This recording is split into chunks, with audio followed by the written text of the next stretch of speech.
যেদিন ঘটনাটা ঘটে 4 তারিখে রাত্রির বেলায়, সেই দিন কিন্তু আমাদের অ্যাডমিনিস্ট্রেশন সন্ধ্যে থেকে অ্যালার্ট করেছিল অনেক মানুষকে, ফলে আরও অনেক প্রাণহানি হতে পারত। কিন্তু অনেকে হয় কি, নিজের বাড়িটা ছেড়ে কেউ যেতে চায় না, নিজের বাড়ি কেউ ছাড়তে চায় না, এটা একটা প্রবলেম হয়। এটা জেনুইন আমাদের সবার ক্ষেত্রেই প্রযোজ্য। ফলে অনেকে হয়তো নিজের বাড়িতে থেকেছিল।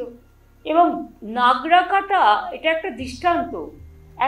ওটা কিন্তু লো ল্যান্ড নয়, কিন্তু নাগরাকাটায় যেটা আমি শুনলাম যে নাগরাকাটা কিন্তু লো ল্যান্ড নয়, কিন্তু এত ফ্ল্যাট হয়েছে যে সেকেন্ডের মধ্যে, উইদিন এ সেকেন্ড, টোটাল এলাকাটাকে ডিভাস্টেশন করে দিয়ে চলে গেছে।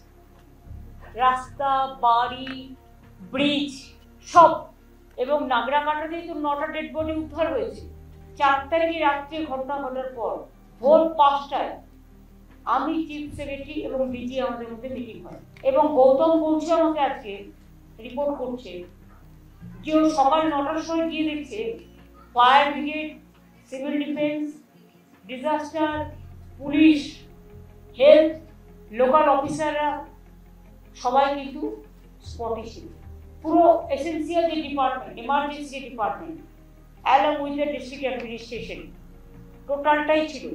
এবং রেস্কিউ অপারেশন, একটা জিনিস মনে রাখতে হবে, একটা ডিজাস্টার ঘটে গেলে অন্তত পক্ষে 48 আওয়ার্স টাইম দিতে হয় ফর রেস্কিউ অপারেশন।